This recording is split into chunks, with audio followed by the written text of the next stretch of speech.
2030 då kommer det här vara den norra änden av världens näst längsta motortrafiktunnel i stadsnära miljö. Jag befinner mig i Hjulsta och härifrån så kommer en tunnel gå 17 kilometer söderut mot Skärholmen, och idag ska vi prata om Förbifart Stockholm.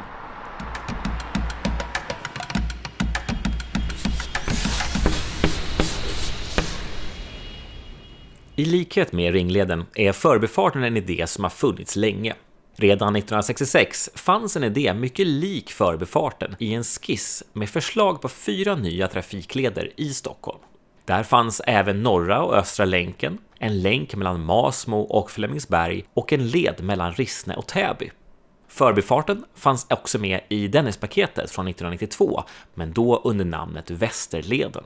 Det dröjde tills 2009 tills regeringen slutligen beslöt att bygga förbifarten, och den hade då blocköverskridande stöd av de 3 borgerliga partierna, Centern och Socialdemokraterna. Syftet är att leda bort så mycket trafik som möjligt söder och norrifrån i en led runt Stockholm.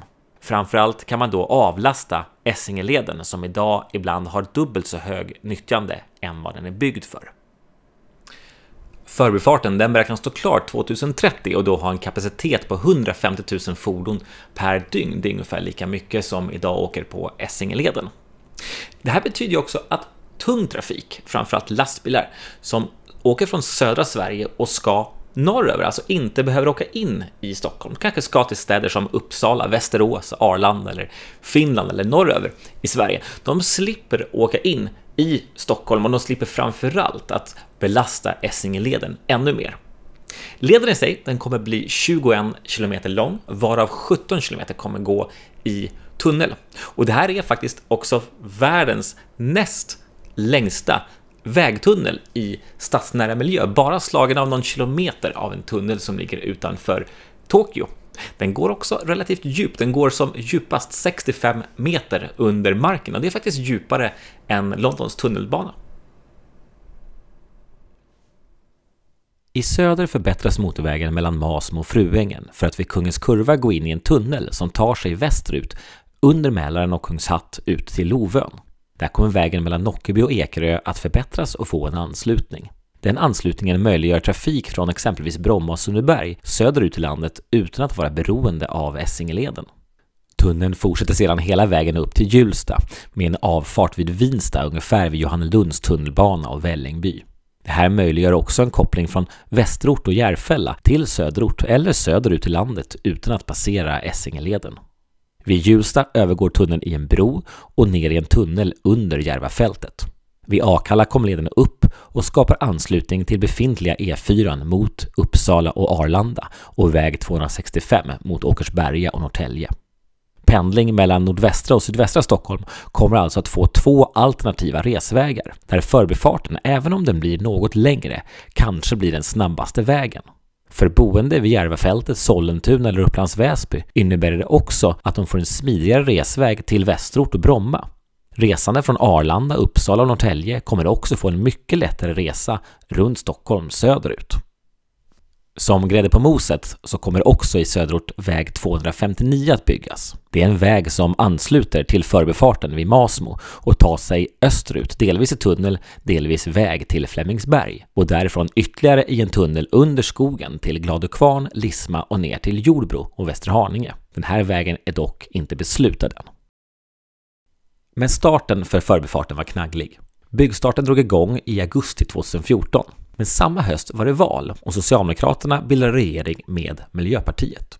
Socialdemokraterna var för förbifarten och väl medvetna om att beslutet att bygga hade vunnit laga kraft. Men Miljöpartiet, de slogs med näbbar och klor, och som en politisk eftergift gick sossarna med på att stoppa bygget redan i oktober för att se över finansieringen. Problemet var att arbetet redan hade startat. Maskiner och arbetare stod på plats och kostade pengar varje timme. Även om bygget stod still så rullade alltså pengarna ut. Det fanns ingen juridisk möjlighet att stoppa bygget.